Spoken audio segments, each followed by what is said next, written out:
Well, hello again.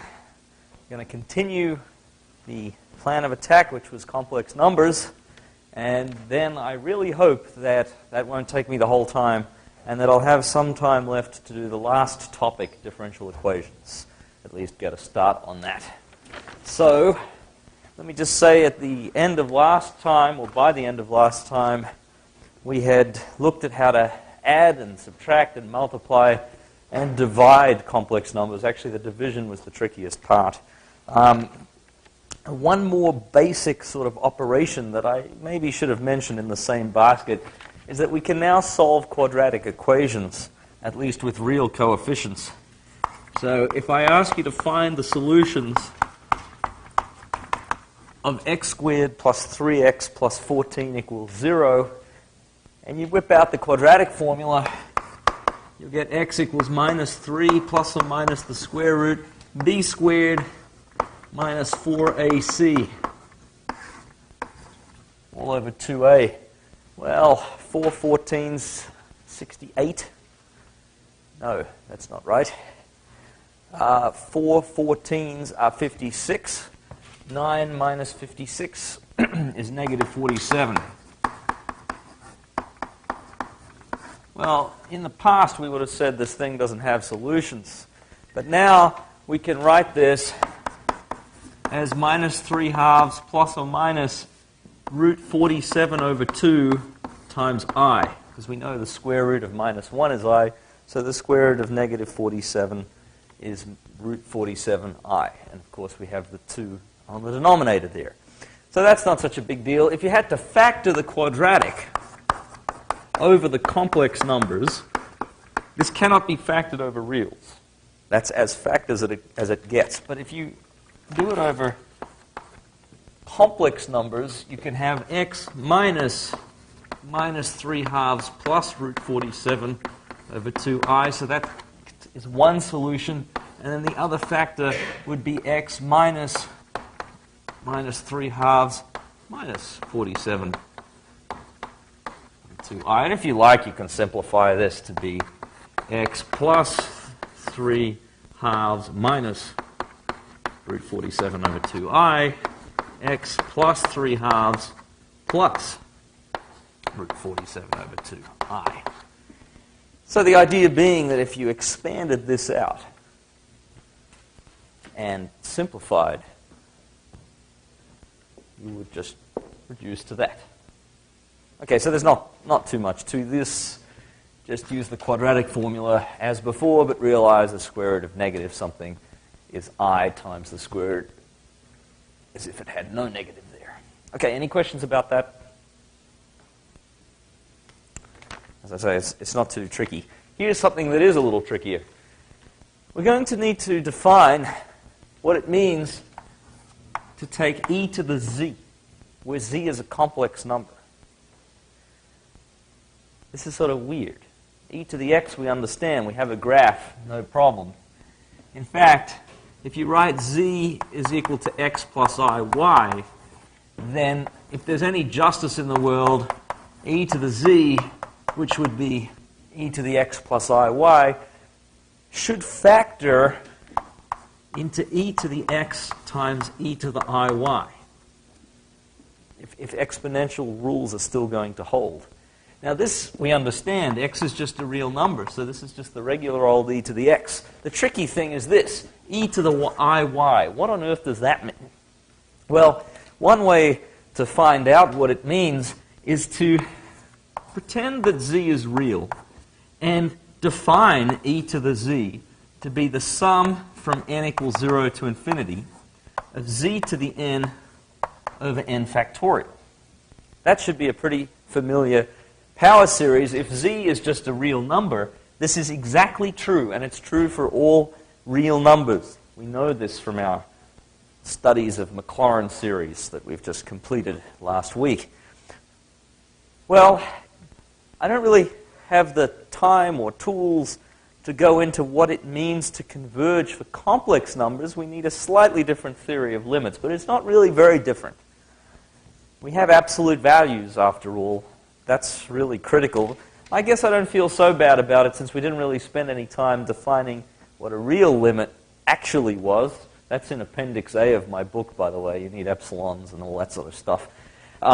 So let's just take it as read that this object here makes sense, even if z is a complex number, and it converges to something, and we're going to call it e to the z.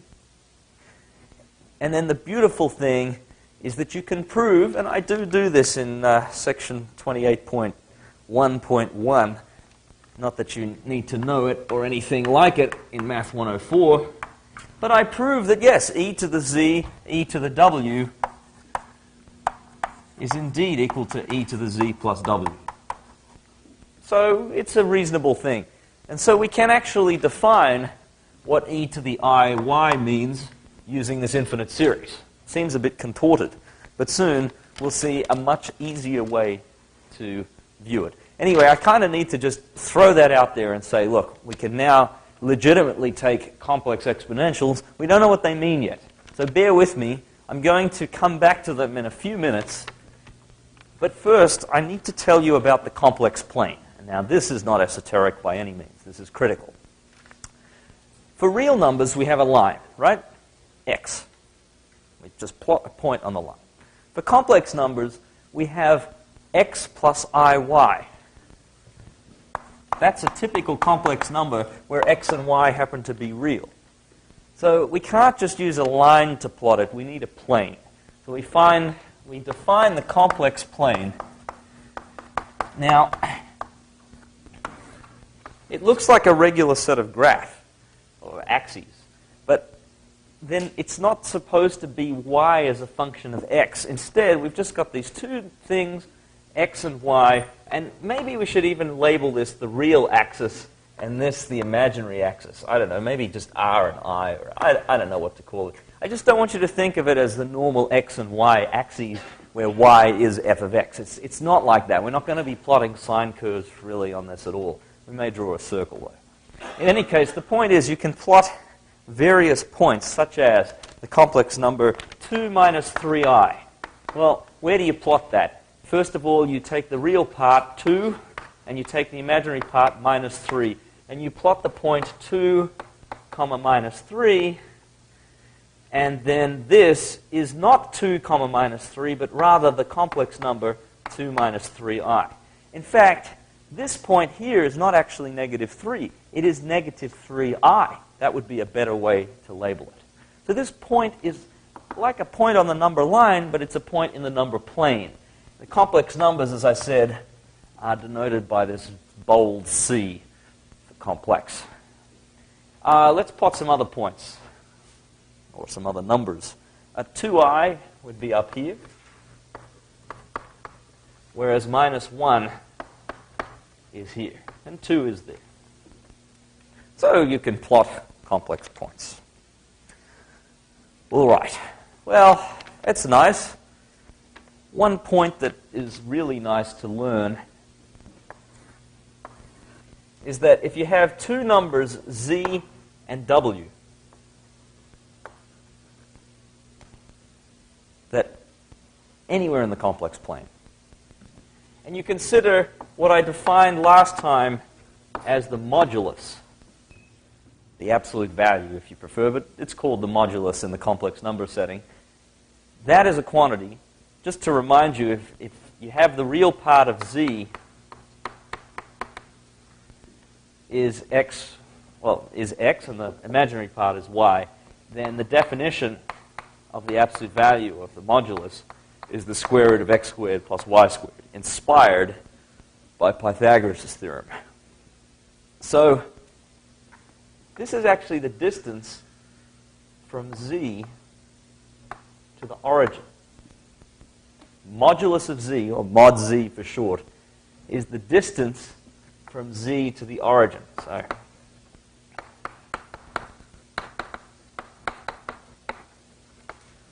z to the origin. And in more generality,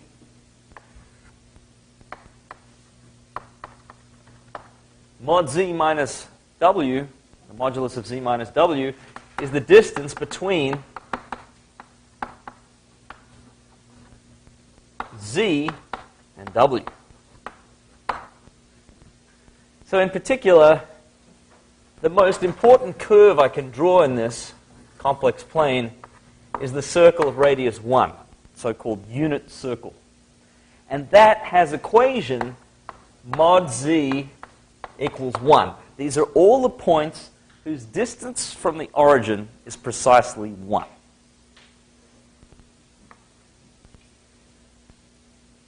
Unit circle. All right, so now we've got some idea of the geography of the plane.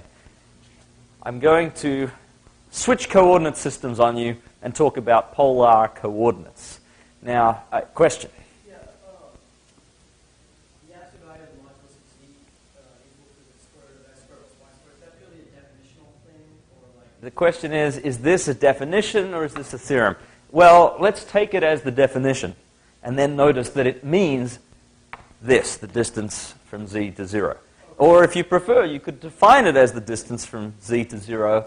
And if you did that, you would use Pythagoras' theorem. You drop this down. This is x and this is y. And of course, this is root x squared plus y squared. And it also works if x and y are negative because the squares get rid of the negatives there. Another question. Yes. Well, okay, so for the modulus of z minus w, how do you represent that in terms of x and y? Well, you'd have to do something like, you'd know z is x plus iy, and let's say w happened to be a plus ib. Then the difference, z minus w, would be x minus a, there's the real part, plus y minus b. Right? I mean, you're just taking them away and grouping them. So, of course, the absolute value, or the modulus, rather, is the square root x minus a all squared plus y minus b all squared. And that's actually the distance formula from high school, the formula from x comma y to a comma b, formula for the distance between those 2 points, rather. So everything is just tied in. We haven't really done anything intrinsically complex right now, in a way. All right, so what I want to do, as I said, is switch to polar coordinates. Now, I didn't spend a lot of time on these videos talking about polar coordinates because they sort of, I don't know, they've been flip-flopping between Math 104 and Math 103, and kind of, I guess they're really more in Math 103 now, but it's been a little neglected lately. I'm not quite sure where it belongs. So let me just tell you what we need to know about it. Let me just sort of remind you about polar coordinates in general. What is a coordinate system anyway? It's just a way of describing points in the plane. I want you to think of yourself standing here in a field facing east, and someone says 3, 4. Right? Well, that's Cartesian. What it means is you walk 3 east and then 4 north, and you get to your point. You could actually walk 4 north and then 3 east. It would work too. And the convention is that if you have a negative, I still want you to think of being east, but you just go backwards. Or, for the y-coordinate, you still face north, but you walk backwards. Negative means backwards. Well, another way of describing it, imagine now that you're facing east as before, but instead of telling you how far I want you to walk this way and then this way, I say, rotate an angle of theta, where I tell you what that theta is. Say, 60 degrees. Pi over 3. This is going to be a different point. I say, rotate pi over 3, and then I tell you how far to walk. Walk 2 feet, 2 units. That's another way of describing that point. And in polar coordinates, we write it as 2 comma pi over 3, with the understanding, I'll put the little polar just to make sure, that we're going to write r comma theta in general. So that we're always going to put the theta, the angle you have to turn, second. And we'll put the distance you have to walk first.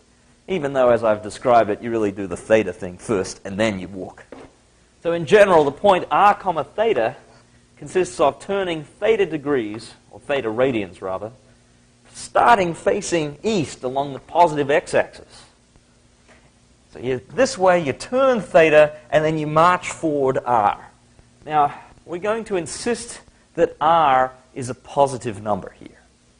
When you do polar coordinates, it doesn't have to be. For complex numbers, r is going to be positive. So let's not even think about walking backwards. Theta could still be negative, though. If theta is negative, you actually turn this way instead. All right. Now, that's a perfectly good way of describing a point in the plane. There are a couple of interesting points, though. First of all, if the point you want is actually the origin, then it doesn't matter what theta is. If r is 0, you can turn as much as you like. Okay, then go 0. Doesn't make a difference. So 0, comma anything is still the origin. Another degeneracy that's not quite as severe, or at least multiplicity, is that theta is not quite uniquely determined. You can always add 2 pi, or 4 pi, or 6 pi. Look, suppose I said, turn pi over 3, and then walk 2.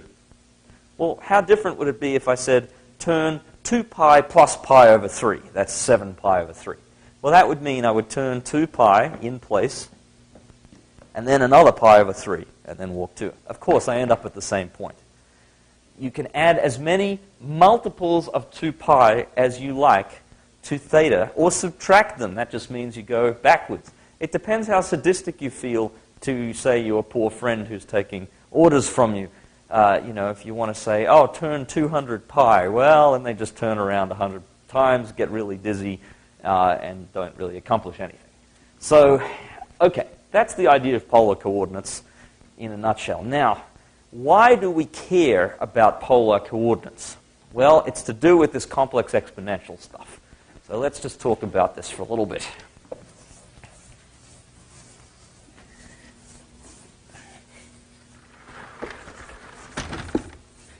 Here is the big idea.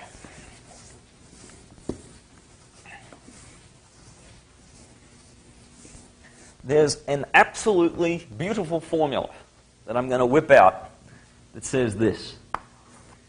E to the I theta, remember this is this weird thing we were looking at. I wrote before e to the I y, but here we have I theta. This is an imaginary exponent. That's a weird complex number. It's defined by a nasty series. If you really wanted to write it down, the series is e to the I theta is the sum of I theta quantity to the n over n factorial from n equals 0 to infinity. That doesn't really seem easy to work with. So what is the real part of e to the I theta? Well, it turns out that if you expand this, and it's a good little exercise, and you look at only the real part, you'll only get the even ends. Because all the odd ends will have i's in them. Remember, I squared, I to the 4th, I to the 6th, that just oscillates between 1 and minus 1. So it becomes alternating, and funnily enough, it becomes cosine theta. But if you only concentrate on the odd terms, you get, again, oscillating, but with an I out the front. And it turns out the imaginary part is sine theta. So you get this extraordinary formula just from the Taylor series, which deserves a proof, but I don't have time for it. Instead, look at the end of chapter 29 if you're curious, or just try to expand this out. And as I said, look at the even and odd terms separately, and you'll find you get the two series for these functions here. So this is a marvelous formula. What does it mean? What does it mean? Well, let's look at polar coordinates. Let's just take a point on the unit circle. Let's say I consider the polar coordinates 1, theta. That means you're going to turn theta here, and you're going to march up 1. So you'll end up at this point on the unit circle. Well, the x-coordinate is cosine theta, because the hypotenuse is 1. And the y-coordinate is sine theta. So if we were to consider this as the complex plane, this point here, z, has real part cosine theta and imaginary part sine theta, so it is cosine theta plus I sine theta. And by that tremendously marvelous formula, which is called Euler's formula, by the way,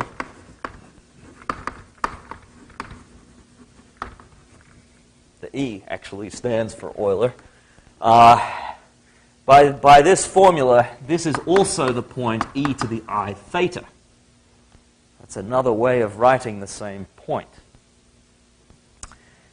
So, in more generality then, we can just multiply by r.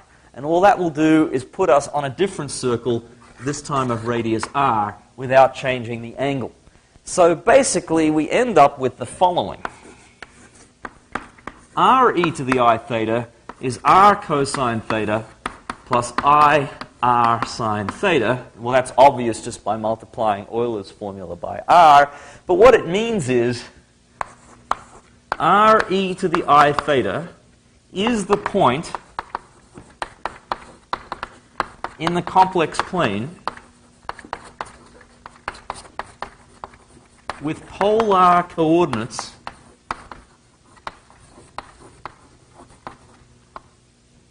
r, theta. Just as x plus iy is the point in the complex plane with Cartesian coordinates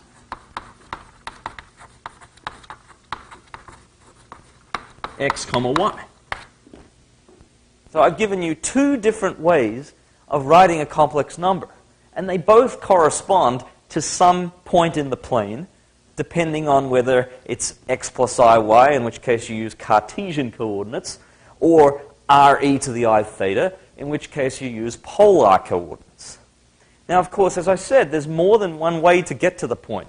You could use Cartesian coordinates, or you could use polar coordinates. And of course, you get the same number. If you get to the same point, you must have the same complex number. So I guess the point I'm trying to make is this. If a point in the plane has Cartesian coordinates x, y,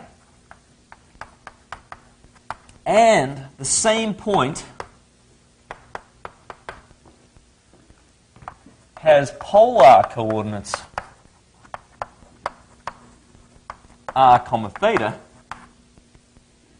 then the two complex numbers, x plus iy, corresponding to the Cartesian coordinates, must equal re to the I theta, the point, the polar form. So actually, we'll say this is in Cartesian form of the complex number. This is the polar form of the complex number. Okay, well, this is all pretty abstract. Everything is going to depend on converting between one to the other. And soon, we will see why it is so nice to be able to work in polar form. But you're just going to have to bear with me for a little bit. I don't have a lot of time about this sort of thing, but to get into this and jump the gun. But as I say, we will soon see the virtues of polar form. Now, what I'd like to do is talk a little bit about conversion from polar, or to and from polar form. So converting, this is very important, converting from polar to Cartesian. We'll start with that. I tend to think of Cartesian as being sort of like my native language, which is English, or Australian English if you prefer, and polar is in some foreign language which I don't speak very well, like, say, French. It's easier to translate from French to English for me than it is from English to French. So that's why I start with polar to Cartesian. It sort of seems to be easier. Look, to convert from polar to Cartesian, you have some, well, the geometry of it is quite simple. The distance is r, and the angle is theta. So the x-coordinate is r cosine theta, and the y-coordinate is r sine theta. And guess what? The conversion, I need to know, given r and theta, I just need to find these quantities. But that's actually the formula I wrote before. Namely, re to the I theta is r cosine theta plus I r sine theta. So that's Euler's formula multiplied by r. You might as well learn it in that form. When r equals 1, we get exactly Euler's formula that I had written before with a box around it. Okay, so what does this mean? Well, if you'd like to convert something like, I give you a complex number, 2e to the I 5 pi over 6. That's a legitimate complex number, and I ask you, what is the real part of it? What is the imaginary part? What is its Cartesian form, basically? Well, whip out the formula. This is 2 cosine 5 pi over 6 plus I sine 5 pi over 6.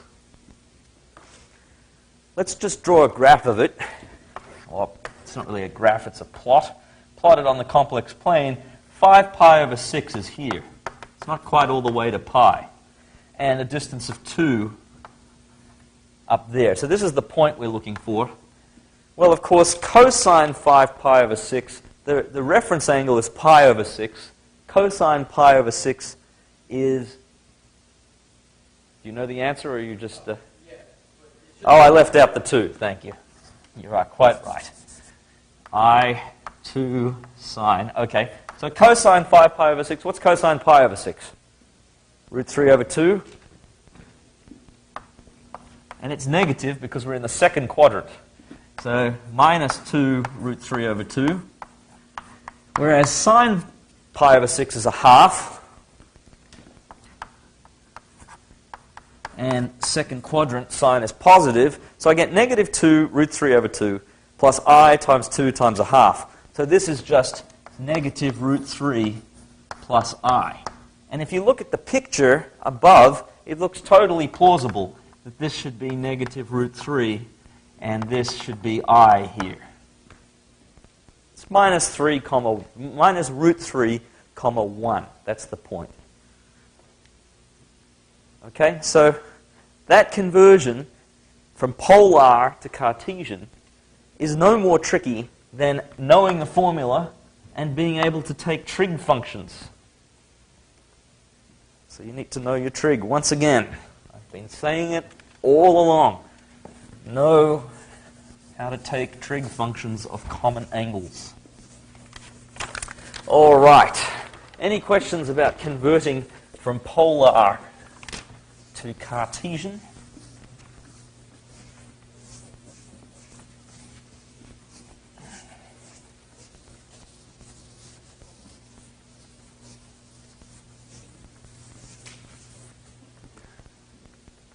Well, in that case, we move on to converting Cartesian to polar, a little bit more difficult. So we start off with the complex number z equals x plus I y, and we'd like to write it in the form r e to the I theta. So we'd like to convert it that way. Well, before we had formula. Here it's not quite as nice. Basically, we're looking at the point x plus I y. X comma y is over here. And this distance is r. Well, clearly r is going to be the square root of x squared plus y squared. No problem there. What about theta? Well, theta does sit in this triangle, so you do have tan of theta is y over x. That's true. There's two problems, though, with this formula. First of all, it doesn't work if x is 0. If x is 0, you sort of get tan theta is infinite, or minus infinity. Sure, it has to be pi over 2 or 3 pi over 2 or something like that. So that's not such a big problem. The real problem is that you cannot tell which quadrant it is in just if you know tan theta. For example, suppose that we take the point minus 1 minus I and try to convert that.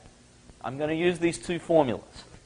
Okay, if I just do, I find r is the square root of minus 1 squared plus minus 1 squared. I just should say that I'm thinking of this as minus 1 plus minus 1 times I. So the real and imaginary parts are both negative 1. So r is clearly root 2. As for theta, tan theta is y over x, which is minus 1 over minus 1, which is 1. So tan theta is 1. What is theta?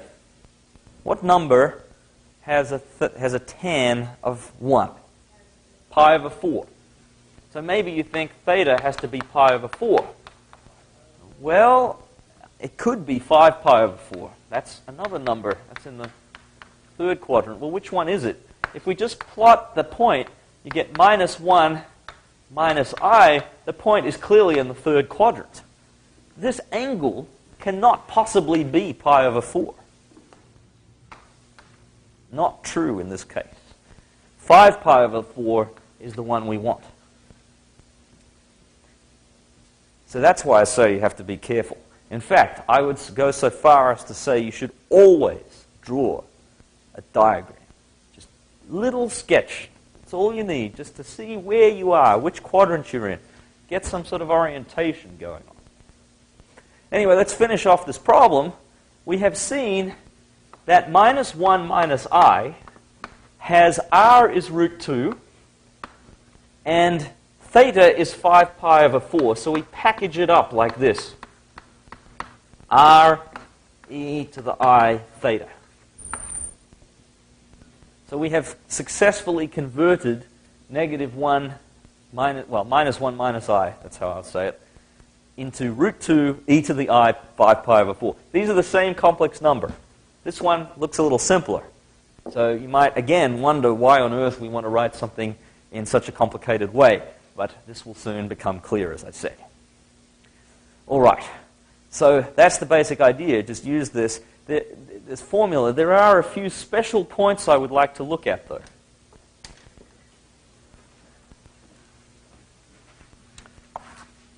Suppose I look at, say, the point 4. Well, that's not a problem. 4 is 4 e to the I 0, which is just 4. E to the 0 is 1. So there's nothing special there. Actually, but I'm kind of jumping the gun. Hold on to that thought for a second. There's one more thing I need to say. 5 pi over 4 is not the only possible answer. We could add 2 pi to that.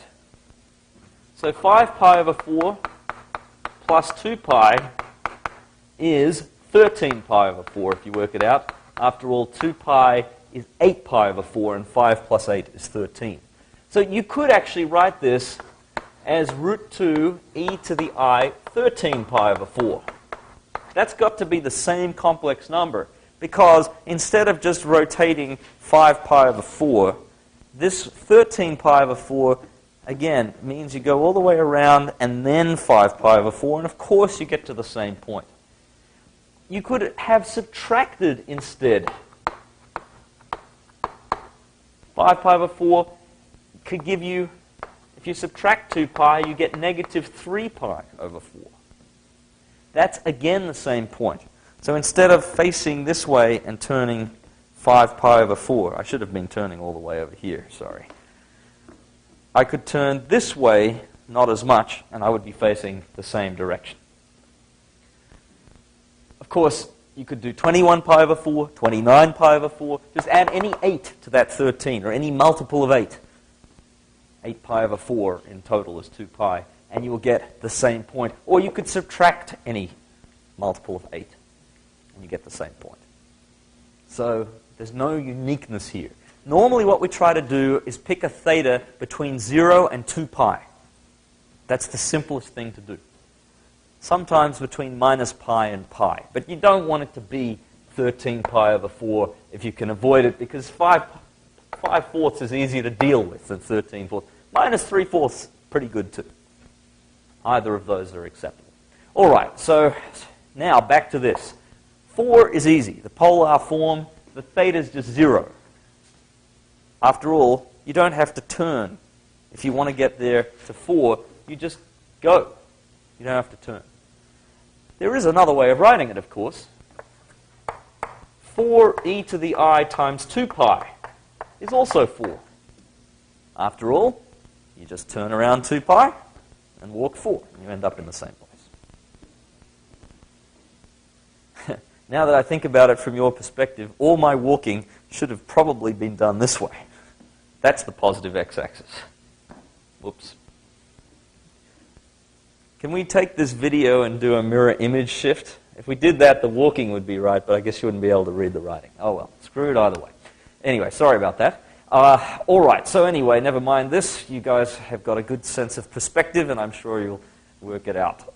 Now, as I said, 2 pi same as 0 as far as we're concerned. In fact, e to the I 2 pi is 1, and so is e to the I 4 pi, 6 pi, 8 pi, etc. Any multiple of 2 pi. E to the I 2n pi, or 2 pi n, is 1 for any integer n.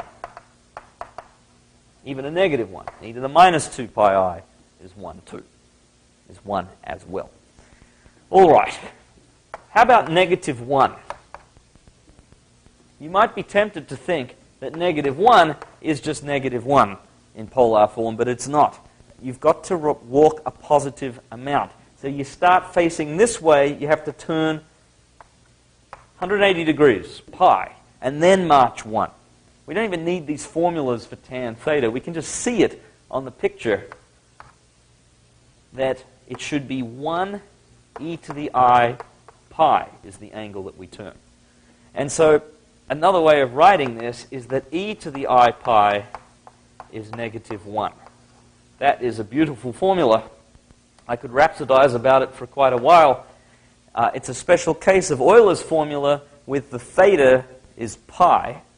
And if you take that previous formula that's still in the box up there and substitute theta is pi, you will find this. Now, why is this so nice? One, because it looks ridiculous. I mean, who would have thunk it? It's true. But I kind of think that, hey, look at these 4 things you've got here. First of all, you see pi when you're a kid, you know, circles, ratio of circumference to diameter. Circles are pretty fundamental in the universe, apparently. Negative 1 is a big step forward as well for humanity. Dealing with negative numbers meant that people could work out how to get out of debt, hopefully, or at least what it meant to be in debt. And then more exotically, we saw E to do with compound interest and this sort of continuous time compounding. And then finally I, the square root of negative 1. And somehow they're all bound up in that formula there. In any case, what this means is that negative 1, the Cartesian form, has polar form e to the I pi. So that fancy equation is just the polar to Cartesian transformation of the number negative 1. Of course, negative 6 is 6 e to the I pi. This is not polar form. This is polar. A couple more, and then I'll do something useful with polar form.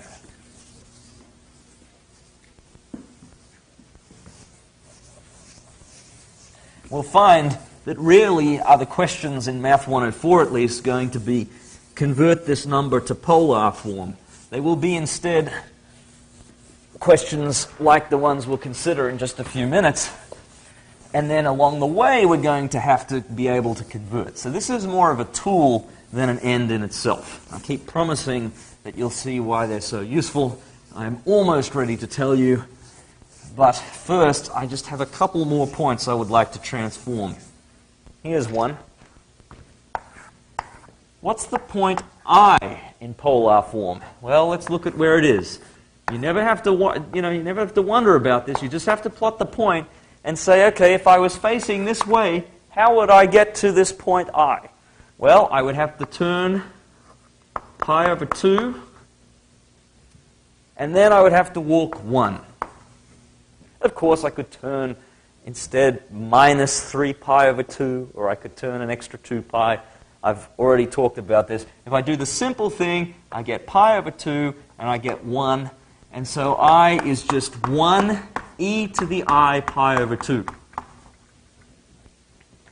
Or in other words, you can leave out the 1 since it's a product. I is itself e to the I pi over 2. And for some reason, people have a lot of trouble with this. More even than minus 1 is e to the I pi, the previous formula. I guess it's because the I appears up there, and you might wonder why on earth you need all this e to the pi over 2 crap when you've got the I there. But nevertheless, this is Cartesian, 0 plus I, and this is polar. By a similar token, if we do minus 5i, well, we'd have to go 3 pi over 2 around and then walk 5 So we turn 3 pi over 2, and then we walk 5. So this is 5e to the I 3 pi over 2. Perhaps more efficient would be to turn the other way pi over 2, which is really negative pi over 2.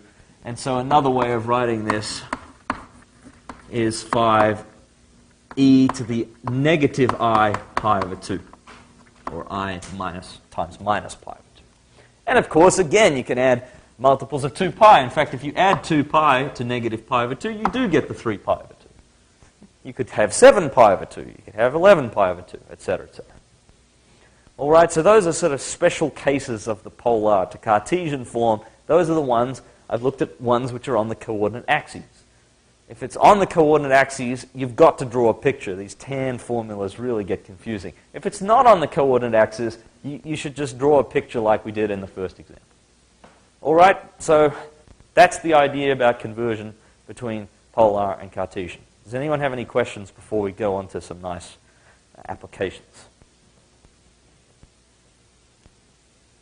All right, well, in that case, the first thing that I consider an application is just to notice that multiplication, which was real nasty in Cartesian form, right? You had a plus ib times x plus iy, and you have to multiply all the terms out. Multiplication is nice in polar form.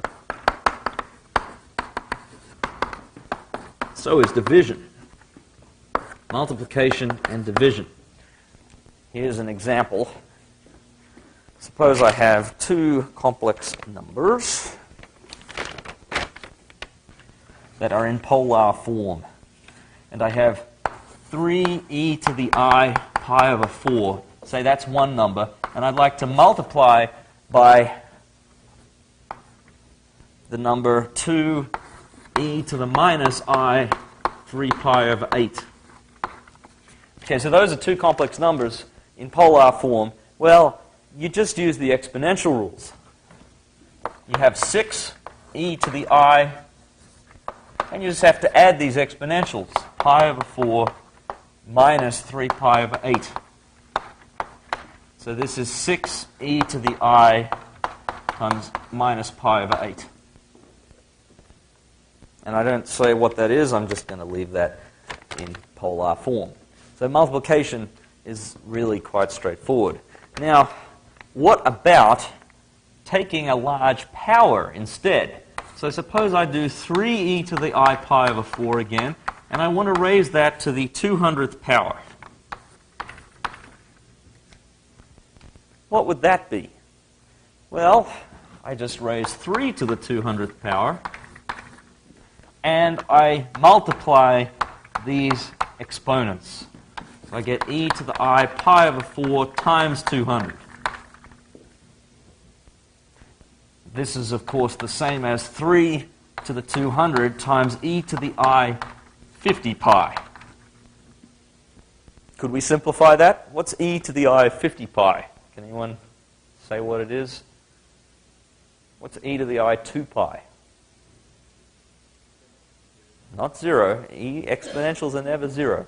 2 pi is the same as 0, so it's like e to the 0. So it is, this quantity is 1. Yes, 50 pi is like 25 lots of 2 pi. You're standing there and you're turning around 25 times. You're still pointing the same direction. Yes, this is just equal to 1, so the whole thing is 3 to the 200. So we start with a complex number, raise it to the 200th power, and guess what? We get a real number. Well, that's not so surprising. After all, if you start with I and you square it, you get minus 1. All right, so taking powers is very nice in polar coordinates, which means that if you do want to take a power of a large number, such as 1 minus I to the 99, suppose you wanted to compute that. Well, if you're going to do this, you would be absolutely nuts to use the binomial theorem here. You know, 1 minus I, 1 minus I, 1 minus I. 99 copies of this. You just don't do that. What you have to do is convert this to polar first, and then we can take the large power. So convert 1 minus I in polar is what? Well, we apply our conversion technique.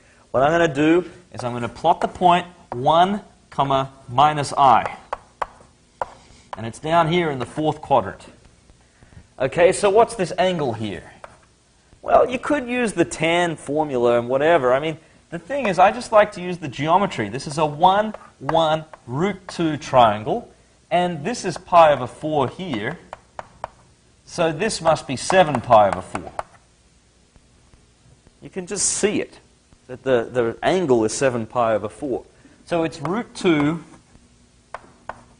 e to the I 7 pi over 4. By all means, use the formulas if you prefer. You should get the same answer. You could also write, and it would be completely legitimate to write this, e to the minus I pi over 4. Well, I'm going to solve the problem using this. I like to work between 0 and 2 pi. It's just personal prejudice. It doesn't really matter. A lot of mathematicians always between minus pi and pi. That's fine. That's symmetric. It's nice too. I don't care. Either one should work if you do it properly. So anyway, we have 1 minus I is equal to root 2 e to the I 7 pi over 4. This means that if we take 99th powers of both sides, 1 minus I to the 99 is root 2 e to the I 7 pi over 4 to the 99. And I guess I'll write the root 2 as 2 to the half, just to be pretty about it.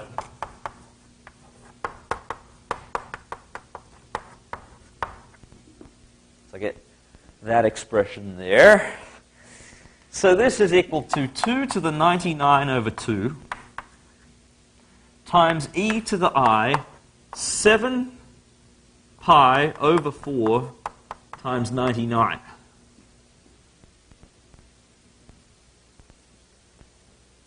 Well, I guess we've got to do a little bit of work. What's 7 99s? Well, 700s would be 700, right? So 693. This is how you can save time. Little considerations like that. 2 to the 99 over 2. E to the I 693 pi over 4.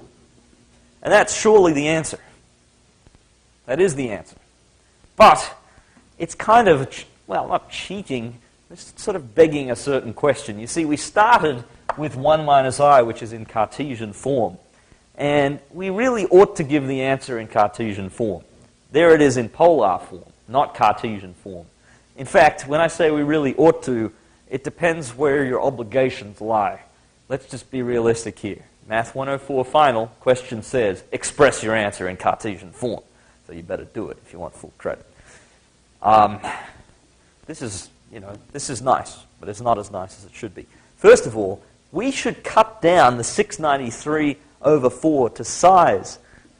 We've got to cut it down because we've got to be able to take the cosine and the sine of it. So what we've got to do is work out how many 2 pi's to take away from it in order to get it down to a number between 0 and 2 pi. So the way I'm going to do this is I'm actually going to do the division. 4 into 693. Well, 4 into 6 is 1. 4 into 29 is 7. Remainder 1. 4 into 13 is 3. And the remainder is 1. So what have we got? We've got 693 over 4 is 173 and a quarter. Now I'm going to do something that you never really would have done in elementary school, which is to say that I'd rather write this as 172 and 5 quarters. I'm going to borrow 1 away from the 173 and stick it on the 1 quarter. That's a little bit unorthodox. Why am I doing that? What's good about 172 that was not good about 173? Anyone tell me? It's even, yes. It's divisible by 2. So what I'm going to do is just as a sidebar over here, I'm just going to notice that e to the I 693 pi over 4 is the same as e to the I 5 pi over 4 plus 172 pi.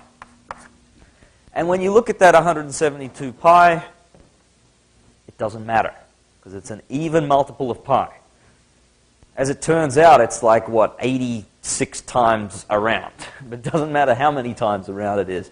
If you've got an even multiple, it goes away. So this is just e to the I 5 pi over 4. Okay, so the cutting down to size, you just take a fraction as it is, write it like this, and if it's even, you're already done. If I'd gotten 172 and a quarter, I wouldn't have done this extra trick. But I really want an even number plus the remainder.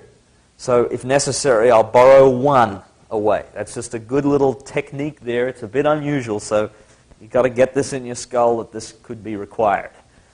Anyway, so from all this, I can simplify this a little as 2 to the 99 over 2 times e to the I 5 pi over 4. Okay, already it's still in polar form, but already it's nicer. This is a nicer solution. It's easier to understand in polar form. But nevertheless, I said we are supposed to convert it to Cartesian form, so I'm going to use Euler's formula. The 2 to the 99 over 2 is just a factor, so it's going to be cosine 5 pi over 4 plus I 2 to the 99 over 2 sine 5 pi over 4. That's how you deal with e to the I theta. Cosine theta plus I sine theta. And there's the factor, 2 to the 99 over 2. So we just have to be able to take cosine 5 pi over 4 and sine 5 pi over 4. Well, 5 pi over 4 actually puts us in the third quadrant, so they're both going to be negative. They're both, in fact, going to be negative 1 over root 2. So this is 2 to the 99 over 2 times negative 1 over root 2 plus I times 2 to the 99 over 2 times negative 1 over root 2. Actually, you can be more elegant about it. 1 over root 2 is actually 2 to the minus a half. So you take off minus a half from 99 over 2, you get 98 over 2, which is just 2 to the 49. So if you think about it, you can take out a factor of negative 2 to the 49, 1 plus I. And that is the Cartesian form. If you really want to write it out, the real part is minus 2 to the 49, and the imaginary part is also minus 2 to the 49. Pretty big number, that. So minus 2 to the 49 plus minus 2 to the 49i. So that's how you take large powers of complex numbers. You convert the number you want to take a large power to into polar form. You take the power, you do the stripping down with this odd trick to even if you need to, and then you use Euler's formula and convert it back to Cartesian form, simplifying if necessary. These things need to be practiced. That's just one example. There's nothing different about other examples. They all involve the same techniques, but you just need to practice them. But you know that by now. These things, at least in Math 104, seem to come up a lot. By the way, a slight disguise would be if the question just said, what is the real part of this? So I guess go back to here. The question could just say, what's the real part of 1 minus I to the 99? It doesn't say simplify this in Cartesian coordinates, but you have to do exactly the same thing. And then, of course, once you've got it down to the Cartesian form, you can just read out that the real part is negative 2 to the 49. All right? So that is one class of problems where polar coordinates really shines, taking large powers, as I said, of complex numbers. So now I move on to another topic, but first, does anyone have any questions about that particular type of problem?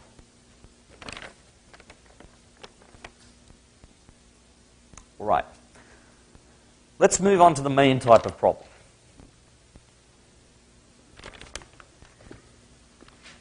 Solving equations that look like this. Solve z to the n equals w, where n is a certain integer and w is given. For example, suppose I want to solve something like z to the 5th equals negative root 3 plus I. So what are the solutions to that equation? Well, we could write z is the fifth root of negative root 3 plus I. And that doesn't really tell us very much. For one thing, it doesn't tell me what the real part or imaginary part is. It doesn't even tell me how many solutions there are. After all, if I take the square root of, say, 4, I get 2 solutions, 2 or minus 2. So this is sort of lame. Screw that. So what I'm going to do is I'm going to show you how to do it step by step, and then maybe I'll reiterate what the steps are and use it to do a different example of the same type of problem.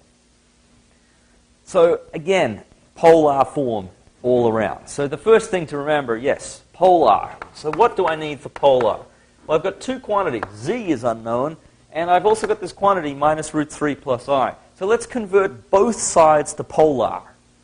For Z, there's not much conversion. I'm just going to define it to be r e to the I theta, where r and theta are unknowns. If I can find r and theta, I will know what Z is, at least in polar form. But I've also got to convert minus root 3 plus I into Cartesian, into polar form from Cartesian. So let's just draw it. It's minus root 3 plus I. There it is. So I think we already even saw something like this. It's a triangle of root 3 and 1. So 1 plus 3 is 4, squared is 2. And this reference angle, let's call it, I don't know, phi. Tan phi is 1 over root 3. So phi is 30 degrees, pi over 6. And therefore this is 5 pi over 6. So it's got an r of 2 and an angle of 5 pi over 6. Therefore minus root 3 plus I is 2e to the I 5 pi over 6. All right, so everything is in polar form. Let's now assemble these things and put them into the equation. So z to the fifth becomes r e to the I theta, quantity to the fifth, and root 3 plus I in polar form is 2e to the I 5 pi over 6. No problem. Well, here's where the polar shines again. We take the fifth power, and we get r to the fifth, e to the I 5 theta is equal to 2e to the I 5 pi over 6. Is that everything clear so far? That makes some sort of sense, right? We've just converted the original equation into polar form on both sides and expanded.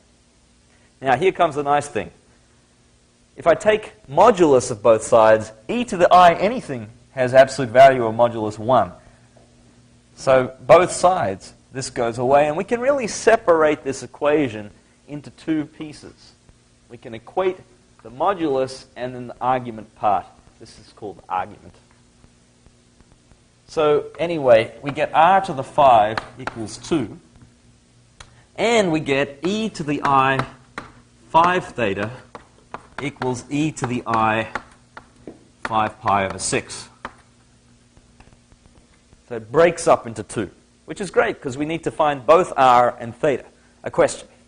What was the reasoning behind being able to break up? Why could you break it up? Okay, a review of the reason is that if this is true, we can take modulus of both sides. Right? So if we take the modulus, let me just point out that the modulus of, say, r e to the I phi is r. In polar form, r is the modulus. Right? It's the distance from 0 to the point, by definition. So in particular, the modulus of the left-hand side here is r to the fifth, and the modulus of the right-hand side is 2. And since these are the same complex number, they must have the same modulus. So r to the fifth must be 2. So once you've got that, you can divide this equation by this equation to get this. That's the justification. All right. R to the fifth equals 2. Why can't I just write R is the fifth root of 2? Or if you prefer, 2 to the fifth.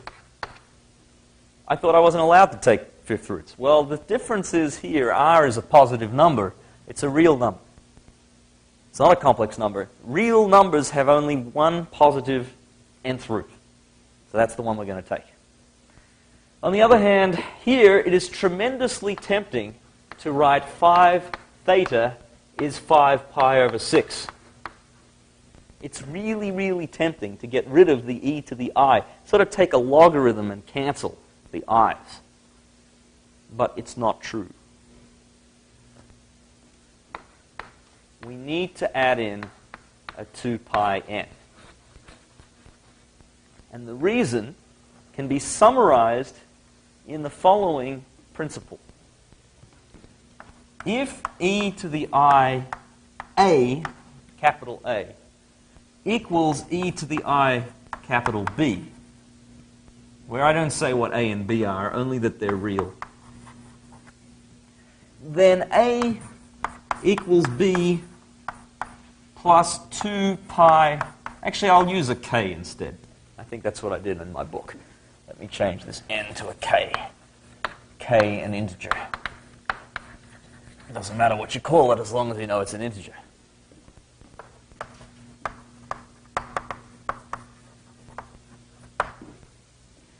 Okay, a is not b. A could be b, or it could be b plus 2 pi, or b plus 4 pi, and so on. Right? We've discussed this before. For example, e to the I 2 pi is the same as e to the I 0, but 2 pi is not the same as 0. If two numbers have the same, or two different representations in polar coordinates, you do not know that the angles are the same. You know that they differ by a multiple of 2 pi. Remember, you just do that turnaround thing. Now that is such an important principle that not only am I going to put one box around it, I'm going to put 2 boxes around it, and because I think it's really even more important than that, I will put 3 boxes around it. And I will call it the triple boxed principle whenever I need to. So that there's nothing else with 3 boxes. Actually, this is not necessarily the most important thing in the course, but somehow it's just so easy to forget that I feel like when you're looking at this equation here and you say e to the I 5 theta equals e to the I 5 pi over 6, oh yeah, 5 theta is 5 pi over 6. No, triple box principle plus 2 pi k. All right. So, given that, we can operate properly by dividing by 5. Theta is pi over 6 plus 2 pi over 5k, where k is an integer. So now we have found r, it's just the fifth root of 2, and we have found not just one value of theta, but apparently infinitely many values of theta.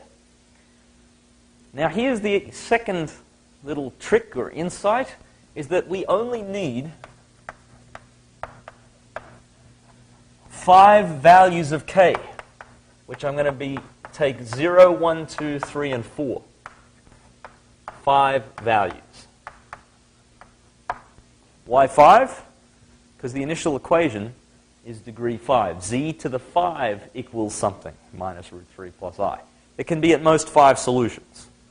So we will find that these are the 5 values that will do. Or these are 5 values that will do. And that any more, and we'll just keep repeating ourselves. Why will we find that? Well, let's just see. We know that r is always the fifth root of 2, which I'll write as 2 to the fifth. But theta is what? Well, it can be pi over 6. But when we have k equals 1, it's pi over 6 plus 2 pi over 5. And we really ought to take a common denominator. So that's 5/30ths plus 12/30ths, which is 17 pi over 30. It could also be pi over 6 plus 4 pi over 5, which is, well, we're just adding 2/5 pi every time, I guess. So the next one is going to be 29 pi over 30. Pi over 6 plus 6 pi over 5 will lead to 41 pi over 30. And finally, pi over 6 plus 8 pi over 5 is 53 pi over 30. All right, so basically I'll come over here. Let's just rewrite those values of theta because it's a bit of a mess there. Pi over 6, 17 pi over 30, 29 pi over 30, 41 pi over 30, and 53 pi over 30. Those are 5 different values of theta. Now, what's z? That's what we're supposed to find out. These are long problems, but we're right at the end of it. Z is r e to the I theta. So we're going to have 5 solutions. The first is 2 to the 5th e to the I pi over 6. The second is 2 to the 5th e to the I 17 pi over 30. And so on. You should write out all 5. I'll write out, there's one more here, there's one there, and then 2 to the 5th e to the I 53 pi over 30 is the 5th solution. What a yuck. But there it is. Now, those are the solutions in polar coordinates. We really ought to convert them to Cartesian, and you have to do them one at a time. Unfortunately, most of them are nasty, or maybe fortunately. The first one is not. It's cosine pi over 6 plus I sine pi over 6. The next one would be 2 to the 1/5 cosine 17 pi over 30 plus I sine 17 pi over 30, and so on. You write out the other 3. Now, we don't know what cosine 17 pi over 30 is. You can work it out, but it's a pain. And it's certainly not relevant. But this one you should really convert to root 3 over 2 plus I times 1/2. You really should do that one. Because you know what cosine pi over 6 is, and you know what sine pi over 6 is. The others, you need to write out all 5 of them in that Cartesian form. And my hand is getting tired, so I won't do it. But it's in the book anyway. Now, before I see if there are any questions, I need to show you why those are the only 5 solutions, or in particular, why can't k be 5, 6, 7, all that sort of stuff, negative. And at the same time, I want to plot the solutions in the complex plane so we can see where the 5th roots of this number, root 3 plus I, actually lie.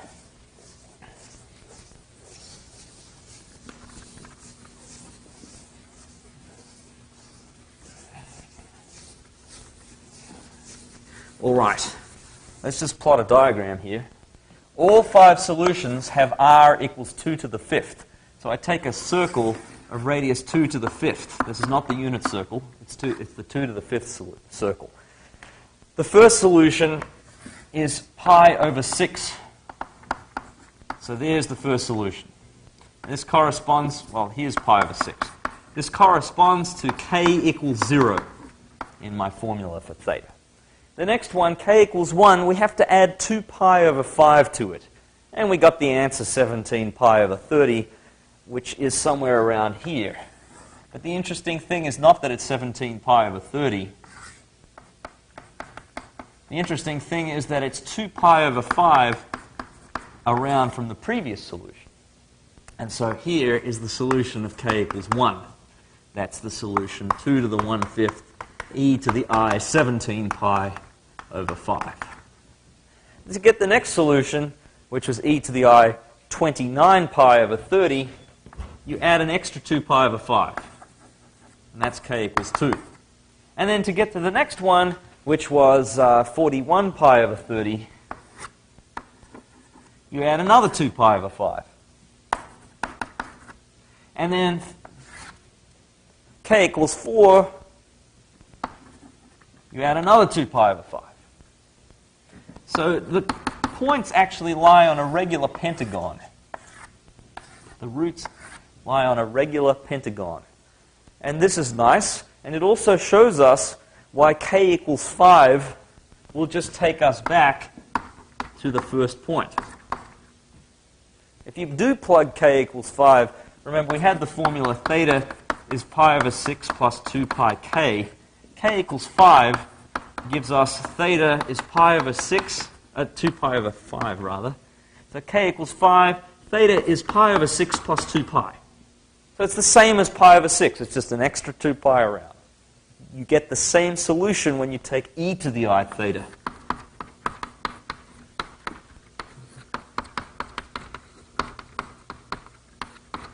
It's the same solution. Put a 2 to the 5th out the front. So k equals 5 gets you to here. K equals 6 gets you there. K equals 7, 8, 9, 10, 11, 12, etc. What about k equals minus 1? Well, then you just go backwards. So you're getting no extra solutions. You're getting different values of theta, but you're not getting different values of z. We have found the 5 values of z, and they would be written on the board if I had been bothered to write them all out. All right.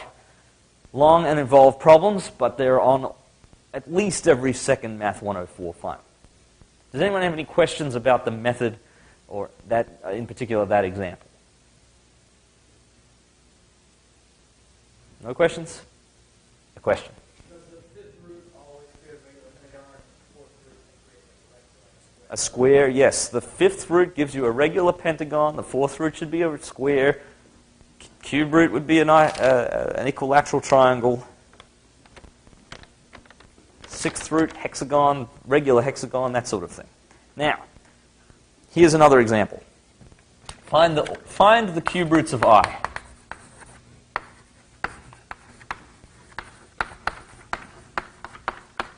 There's the example. I'm going to do the same technique, but in faster motion. Well, I don't need to spend so long about the triple boxed, anything like that. So find cube roots of I. We're trying to solve the equation. You've got to be careful about writing IE, since I and E are both pretty important. Let's just say that is z cubed is I. Okay, what's the first thing we do? Convert to polar.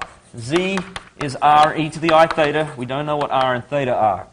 We have to also convert I. And from what I said before, you just draw a little diagram. Pi over 2 is the angle here.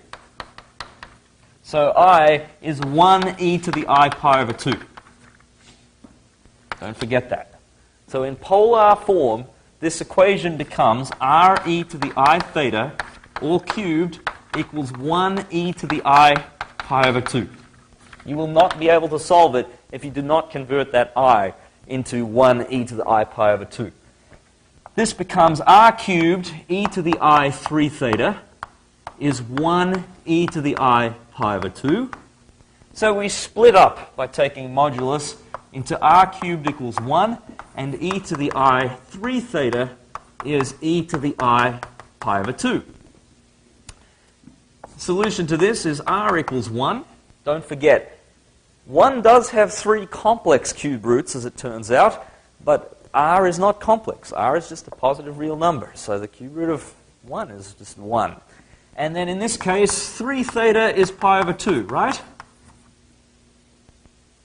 Right? Yes, the triple box thing. Look, e to the I something, e to the I something. You need that 2 pi k. K an integer.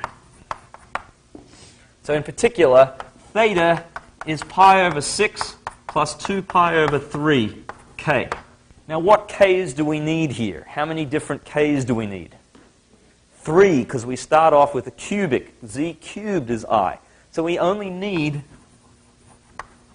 k equals 0, 1, 2. Those are the only 3 values that we need. So we have theta is pi over 6, that's k equals 0. Pi over 6 plus 2 pi over 3, which works out to be 1 plus 4, which is 5 pi over 6. Or k equals 2 is pi over 6 plus 4 pi over 3, which is 9 pi over 6, otherwise known as 3 pi over 2. All right. These are the three solutions, or at least those are the three values of z. So moving over here, because I have more room, we know z is r e to the I theta. R is 1 in every case, so it's 1 e to the I pi over 6, 1 e to the I 5 pi over 6, or 1 e to the I 3 pi over 2. Let's convert each and every one of those three into polar coordinates. So the first, into Cartesian coordinates.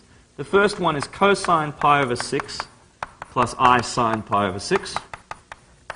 The second is cosine 5 pi over 6 plus I sine 5 pi over 6. And the third is cosine 3 pi over 2 plus I sine 3 pi over 2. And now we do our trig. Cosine pi over 6 is root 3 over 2. Sine pi over 6 is a half, so we get root 3 over 2 plus I 1/2. Cosine 5 pi over 6 is the same but negative, root 3 over 2, whereas the sine is unaffected. What's cosine 3 pi over 2? Well, cosine 3 pi over 2 is 0. Sine 3 pi over 2 is minus 1. So this is just minus I. And there are our three solutions.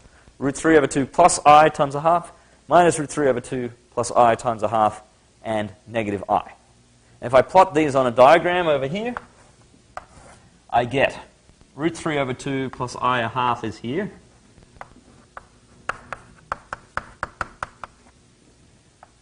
Minus root 3 over 2 plus I times a half is here. And minus I is down here. And sure enough, it's an equilateral triangle. Actually, minus I, we almost should have guessed. That's a cube root of I. Let's just check that. Minus I cubed is minus 1 cubed times I cubed, which is I squared times I. Minus 1 cubed is minus 1. I squared is minus 1. And so we just get I. Oh yeah, minus I cubed is I. So minus I is a cube root of I. But we didn't need to memorize that or intuit it. It all popped out of that anyway. So that's the end of the solution. We've got the Cartesian form of the three solutions. And just for good measure, we plotted them and saw that, yes, they do lie on a circle of radius 1, centered at the origin, and they are an equilateral triangle. Any questions about that? So you obviously got to practice, as usual, these sorts of problems.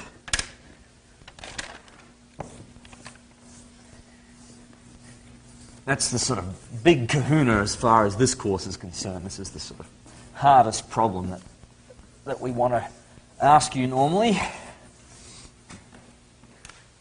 On the other hand, there are actually a few variations that I'd like to cover before I move on to differential equations. Because we're getting so close to the end of the semester, I kind of have to push forward a little bit. I've only got 2 hours after this one to do all of differential equations. I think I need a little more than 2 hours. So.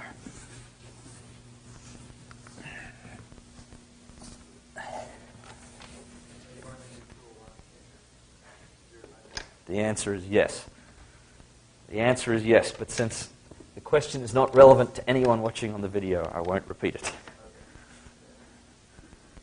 Not that it's dirty or anything. It's a reasonable question. But anyway, here are just a few variations. I'll just take about 10 minutes to show. Suppose I asked you to solve z minus 2 all cubed equals I. What would you do then?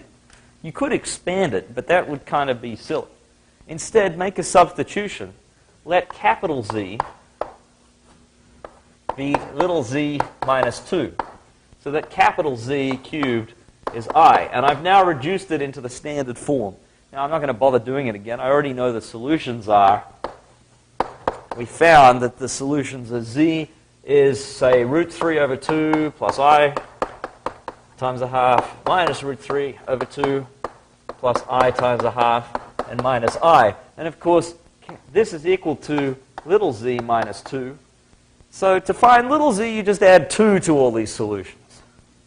So z is 2 plus root 3 over 2 plus I times a half. 2 minus root 3 over 2 plus I times a half, and 2 minus I. Nothing to that. It's sort of silly.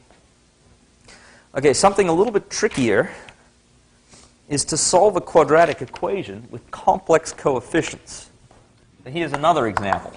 Suppose I have a quadratic equation, z squared plus 1 over root 2 z minus root 3I over 8 equals 0. Okay, solve that. Well, it is a quadratic equation, so we can use the quadratic formula. Let's see what happens. Z equals minus b plus or minus the square root of b squared, which is a half, minus 4ac. Well, it's going to be plus 4 times root 3 over 8, which is root 3 over 2, but there's also an I there. That doesn't get squared, it's just 4ac. And it's all that over 2.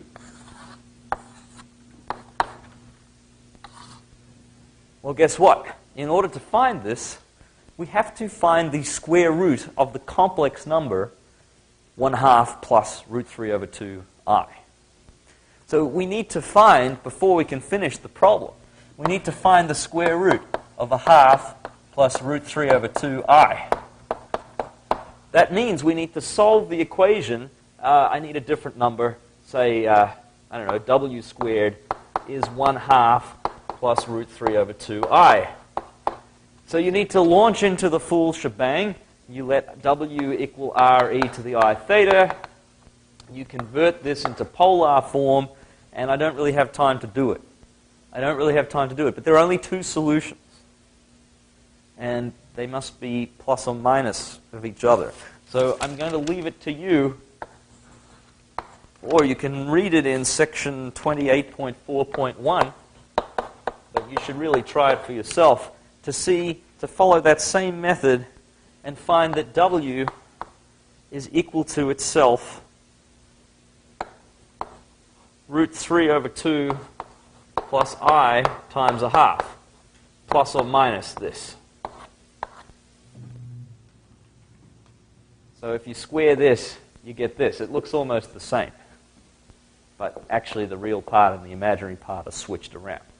So the solution to here will be minus 1 over root 2 plus or minus the square root, root 3 over 2 plus I times 1/2, all that over 2, which you should really write as minus 1 over 2 root 2 plus or minus root 3 over 4 plus I times 1/4.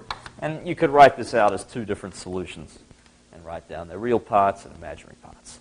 So the real point is that you ended up with a square root of a complex number. And you have to understand that this means that you're trying to solve, I used w because the original problem had a z, w squared equals something, and it's just like the other problems. We've got the technique for doing that. We use polar coordinates, yada, yada, yada, just as we did in the previous 2 examples. Any questions about that example?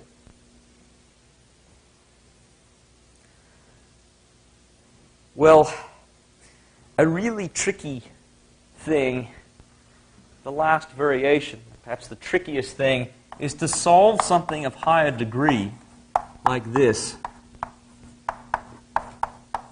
Z to the 4th, what do I want?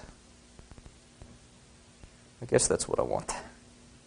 Z to the 4th minus z squared plus 1. I really thought I had a 3. No, I guess that's what it is. Solve that, equals 0.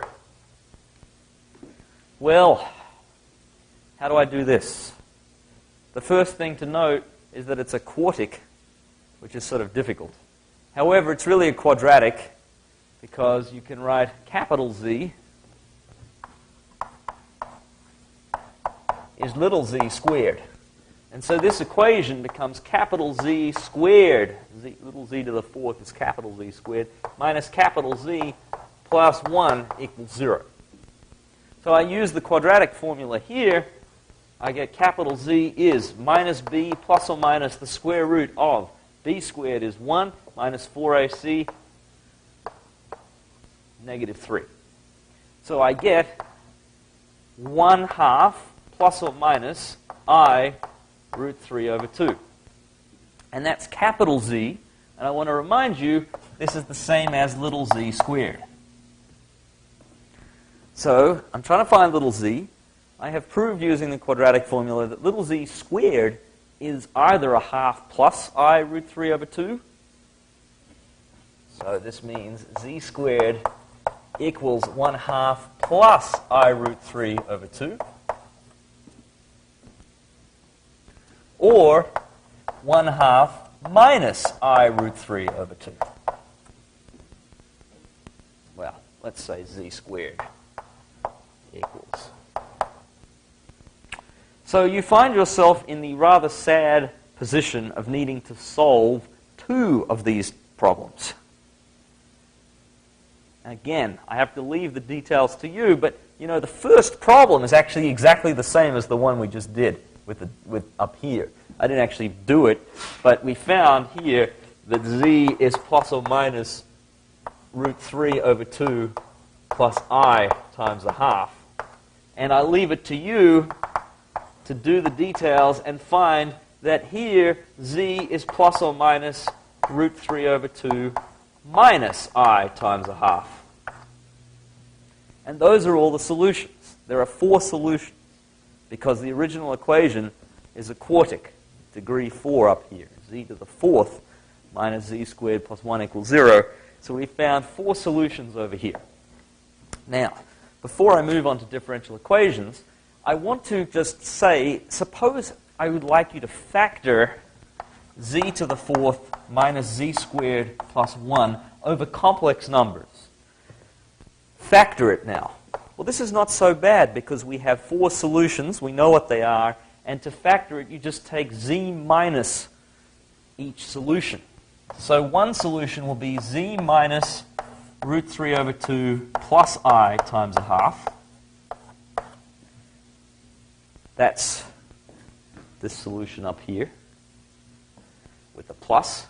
Now let's use the same solution with the minus over here, and we'll have z minus root 3 over 2 minus I times 1/2. That's from the first pair. The second pair, I get z minus root 3 over 2 minus I times 1/2. And finally, the last factor is z minus root 3 over 2. It's actually negative root 3 over 2 plus I times 1/2. So if you stare at these 4 solutions that we got up here, they appear in the 4 factors down there.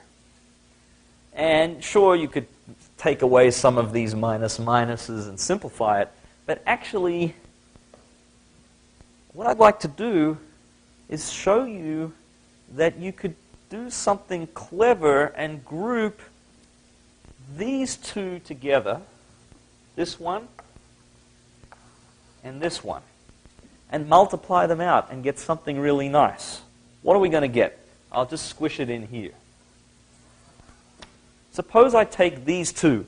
After all, root 3 over 2 plus I times 1/2 is a conjugate of root 3 over 2 minus I times 1/2.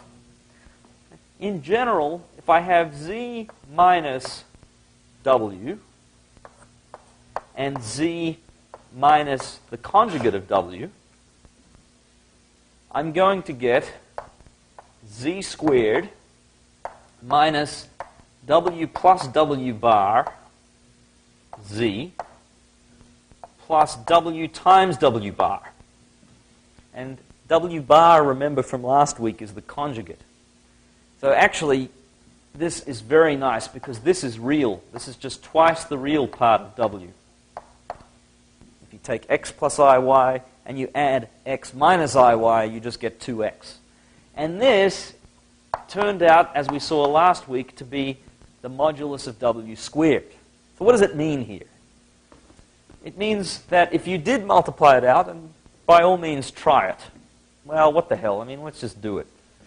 Let's just not believe it. Z minus root 3 over 2 plus I times a half times Z minus root 3 over 2 plus I times a half. We'll certainly get a Z squared. When I take the Z coefficient, I get negative root 3 over 2 plus I times a half there, and then I get another negative root 3 over 2. There's a minus here. There we go. So I'm going to get root 3 over 2z, another root 3 over 2z. I'm going to get minus I times a half z, but I'm going to get plus I times a half z, and that will cancel out. I'm just going to get minus root 3z.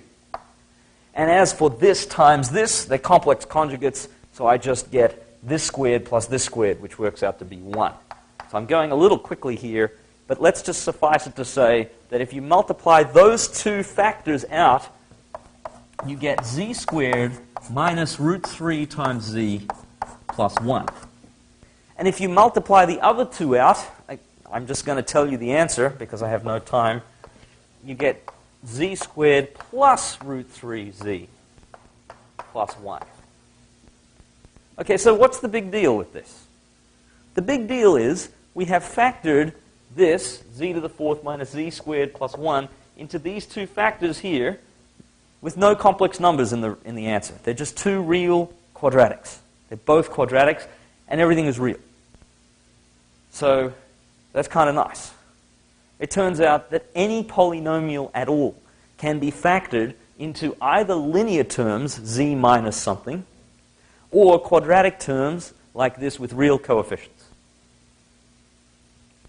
That's a sort of very powerful theorem, as it were. So, anyway, this could be a legitimate problem, which would be described as factor z to the fourth minus z squared plus 1 into two real quadratics. That's what you have to do. You have to find the four complex solutions. You have to write them out as factors, and you have to identify within the brackets the conjugate pairs, root 3 over 2 plus I times a half, and root 3 over 2 minus I times a half, and just multiply those two out. You should get a real quadratic. If you repeat with the other two, you get a different real quadratic. That's how you solve this type of problem. It's pretty tricky, but it's still based on the same sort of idea, and that is that you have to solve equations of the form z to the n equals something. In this case, z squared. Well, there are a few other types of complex problems that come up once in a blue moon in Math 104. You can read about a few of them in the rest of Chapter 28, 28.5, 28.6. But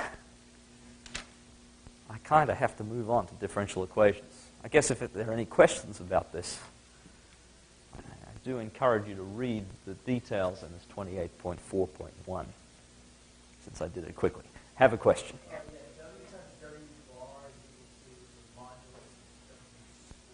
Yeah, I did this last time. Basically, if you take any complex number, x plus iy, and multiply it by its conjugate, x minus iy, the difference of squares gives you x squared minus I squared y squared, which is actually x squared plus y squared. Right? X plus iy times x minus iy is x squared plus y squared. And this is actually equal to the modulus of x plus iy squared, because by definition, that modulus is the square root of the quantity.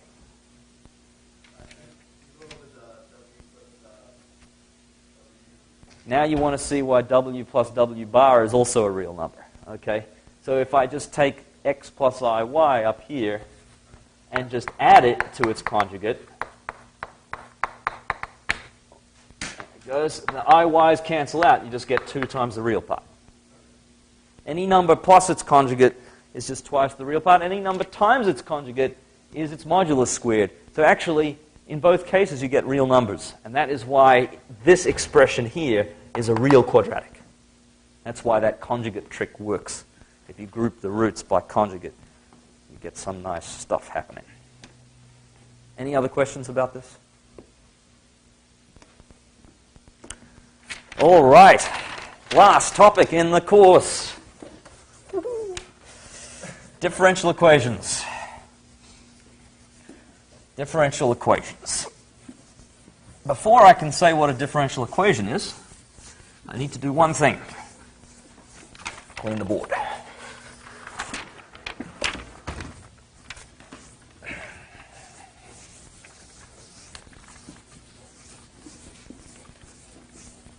All right, this is a pretty massive topic in mathematics and a tremendously useful one in terms of modeling real-world behavior with equations.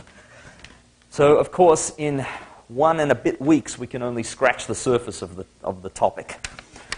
First of all, suppose I write down something. We're working in chapter 30 here, the last chapter. Suppose I write down something like dy dx is equal to, say, minus 2y. Okay, that's a differential equation, meaning an equation involving derivatives. That's what a differential equation is.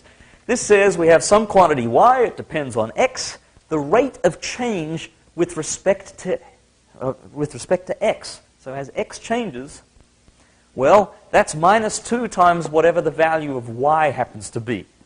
In other words, when y is a big number, say 100, dy dx would be minus 200, which means y is getting smaller in a hurry. Whereas if y is only 0.01, then dy dx would only be 0.02, which means that y sort of gets slower, not so quickly. It's getting slower, but not very quickly. If y happens to be negative, in fact, y is minus 10, then dy dx would be 20, which means that y is actually growing. So the way y grows here depends on what y is. So it's a sort of feedback thing. And this is an equation of decay. It models radioactive decay of a sample. The more you have, the quicker it decays. That's the way of things.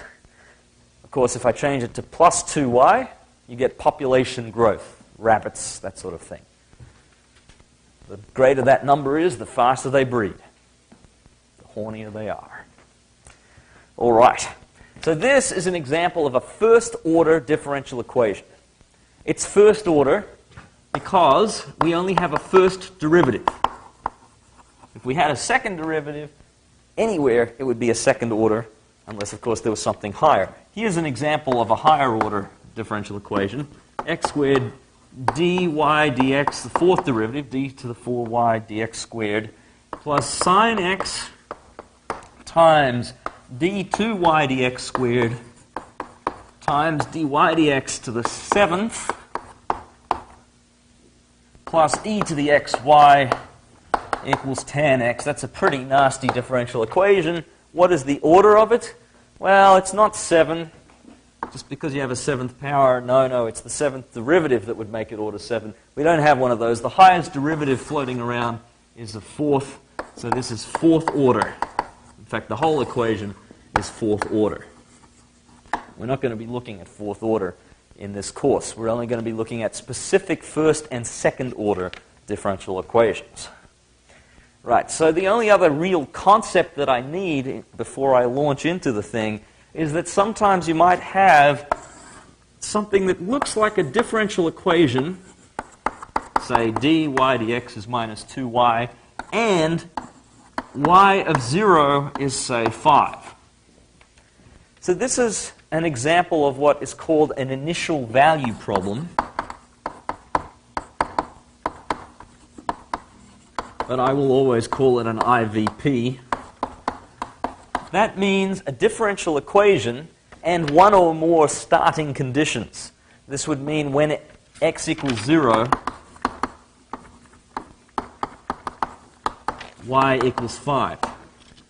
And in this specific simple case, I will solve this equation in generality, but because we've already looked at exponential growth and decay a little bit, we know, hopefully, that the solution is given by y is a e to the minus 2x,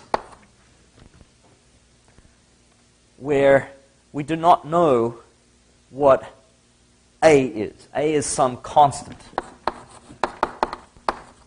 Those are the only possible solutions to this. And as I said, soon we'll see why this is true.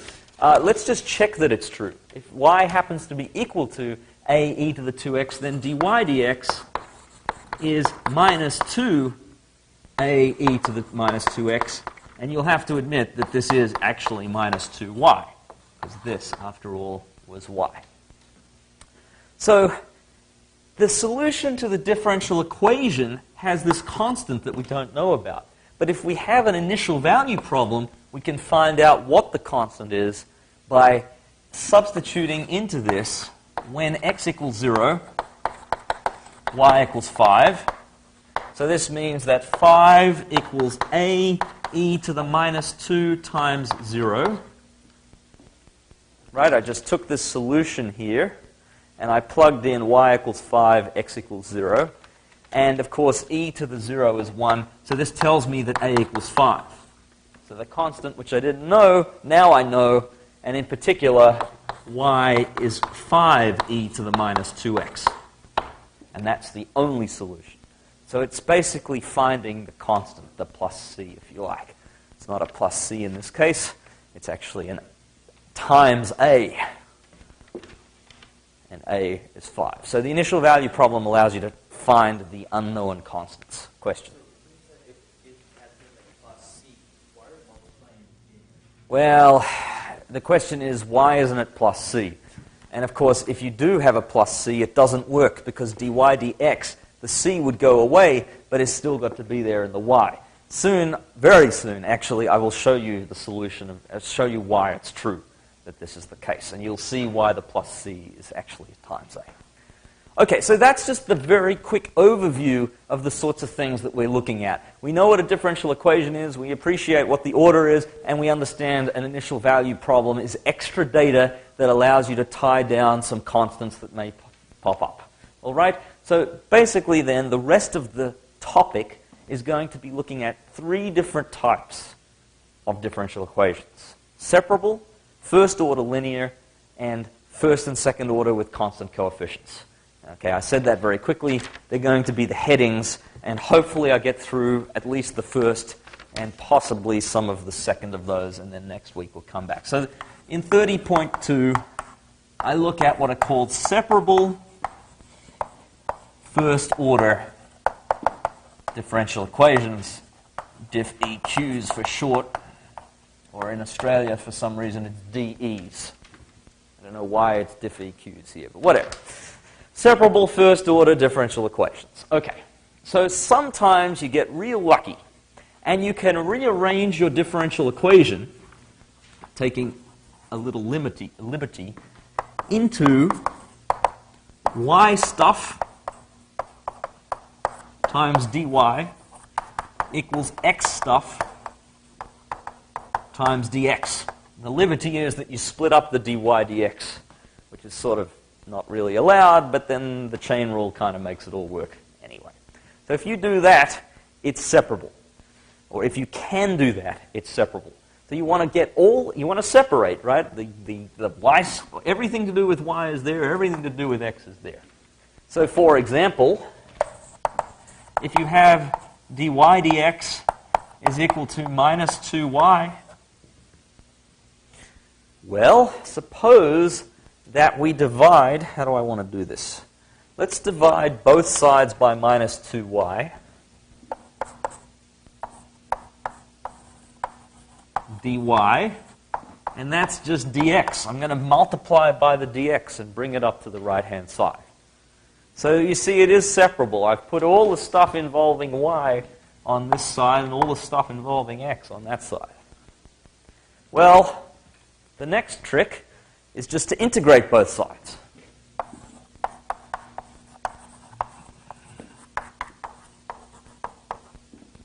And of course, you integrate the left-hand side with respect to y and the right-hand side with respect to x. So here we get, well, minus a half log the absolute value of y is equal to, this is a 1 here, so it's actually x plus c. All right, we've gotten rid of the integrals and the derivatives for that matter. They sort of cancelled each other out. Now I just have to make y, solve for y rather. So I get log of y is equal to minus 2x. And I should really write minus 2c, but you know, minus 2 times c is just another c. I've relabeled implicitly without even commenting. Well, I'm going to comment now, but you don't really have to. Minus 2c to c. So what? Minus 2 times a constant that we didn't know what it is just some other constant that we still don't know what it is. Now, to solve for the absolute value of y, I better come over here, a little more room. I exponentiate both sides. So I get absolute value of y is e to the minus 2x plus c. And now we begin to answer your question up the front here. There's the plus c. It's in the exponent, though. We'll write that as e to the c times e to the minus 2x, and we'll call e to the c a. Actually, before I call it a, let's just leave it as it is. I just want to point out that absolute value of y, this means that actually y could be plus or minus e to the c times e to the minus 2x. And e to the c must be positive no matter what c is, but because of the plus or minus, that allows us to have negative values as well, which are acceptable. A e to the minus 2x, where I have dubbed a as this constant here. Actually, a could even be 0, which is not clear from this. This number cannot be 0. E to the exponentials are never 0. They're always positive. So plus or minus e to the c must be non-zero. So how come we screwed up? Well, if a is 0, this means that the quantity y is always 0. Both sides would just be 0 equals 0, and I wouldn't be allowed to divide by y. See, that's the problem. This assumes that y is not 0 for that to make sense. And if y equals 0, then you just get the solution here with a equals 0. So we're going to add that solution back, even though the method kind of screwed up. All right, very nice. So that is how you solve separable equations. This, of course, is a particularly easy and, well, common but very nice separable differential equation. Let me give you some more exotic ones just to show the technique. I'll give actually just one more. And then maybe I'll give an introduction to first order linear.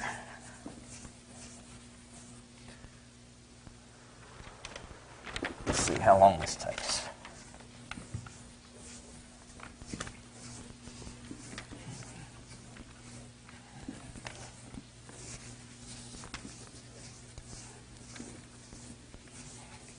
All right, so here's a slightly more exotic equation.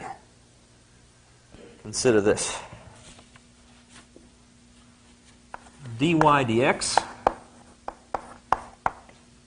plus cosine squared y cosine x equals 0. Doesn't quite look separable, but it is. Whack this on the other side first. dy dx equals minus cosine squared y cosine x. And divide by the cosine squared y to put it over there and throw the dx on the other side. In fact, when you divide by cosine, you get a secant. So actually, when I pull this over, I get secant squared y dy equals negative cosine x dx. You can put the minus on either side. It doesn't really matter. I'll leave it there. All right. Now all you have to do is integrate both sides. So the integral of secant squared is tan. And the integral of negative cosine is negative sine. And don't forget the plus c. You only need a c on one side, of course. This is sort of embarrassing. Maybe I made a mistake in my book. It looks to me like I'm going to have to just spontaneously change this example. Maybe I wrote it down wrong. Maybe there's a mistake in the book. The example I really want to do has a minus here. So unfortunately, I have prepared this example but written it down wrong in my notes and possibly in my book. So I'm afraid we'll rewind a little bit. The question was supposed to be dy dx minus cosine squared y cosine x equals 0. So when I throw this on the other side, it becomes a plus. And when I divide, I no longer have the minus here. And the integral of cosine is plus sine. And that's kind of how I wanted it to be, unfortunately. So please bear with me as I recover from this error and end up with the solution tan of y is sine of x plus c. So you might be tempted to write the solution y is inverse tan sine x plus c. The problem is, and it's similar to what we've seen in complex numbers, that if you know the tan of y, it doesn't mean y is inverse tan. For example, if tan of y happens to be equal to 1, then y could be pi over 4, which is inverse tan of 1. But it could be 5 pi over 4, 9 pi over 4, etc., or even negative 3 pi over 4, negative 7 pi over 4. What a pain. So you might have to add some multiple of pi to make this work. That's the only acceptable way to write this down, where n is an integer. So it's not actually 2 pi n like it was in complex numbers, because tan has period pi, not 2 pi. So this will work because tan of y doesn't care about the n pi. It just gives you sine x plus c. So I kind of think you should leave it like this. If you go there and you leave out the n pi, you kind of get it, you get it not quite right. To show you why it's important, let's consider an initial value problem. So an IVP of the same problem is this, dy dx minus cosine squared y cosine x equals 0. And I give you that y of 0 is indeed pi over 4. Well, if I have this, then I already know the solution to the differential equation is this. So I just need to say when x equals 0, y is pi over 4. So in particular, pi over 4 is inverse tan sine of 0 plus c plus n pi. And I have two constants to find out. Well, luckily, sine of 0 is just 0. So I have pi over 4 is inverse tan of c plus n pi. Well, I have to solve this. Really, I probably should have started with the equation. You know what? This is kind of a dumb way to do it. Let's go back. Let's start off with the equation tan y is sine x plus c. That's what I really should do here. Let's do this first. So when x equals 0, y is pi over 4. So tan pi over 4 is sine 0 plus c. And now we don't have to muck around with inverses. C is 1. Sine 0 is 0. Tan pi over 4 is 1. So this means that tan of y is actually sine x plus 1. Now we can go back to the other method and write that y is inverse tan sine x plus c, but we know c is 1, plus n pi. And we don't know what n is. But again, if we plug in pi over 4 is inverse tan 1 plus n pi, we see that, yes, inverse tan of 1 is pi over 4, and so n equals 0. And the solution in this case is y is inverse tan sine x plus 1. Now, in order to put this in perspective, suppose that I change the initial value. Instead,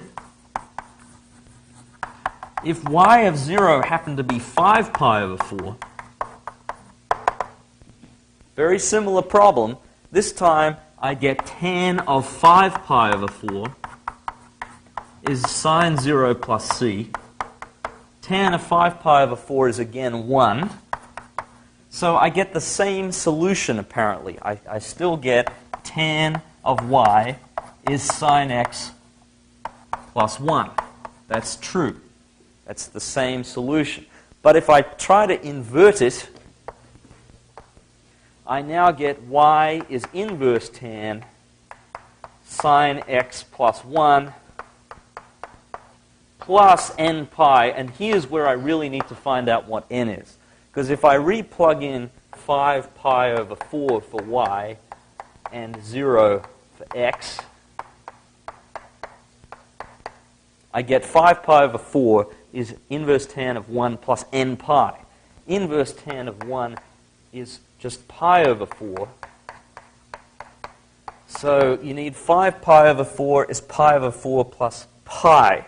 This means n equals 1.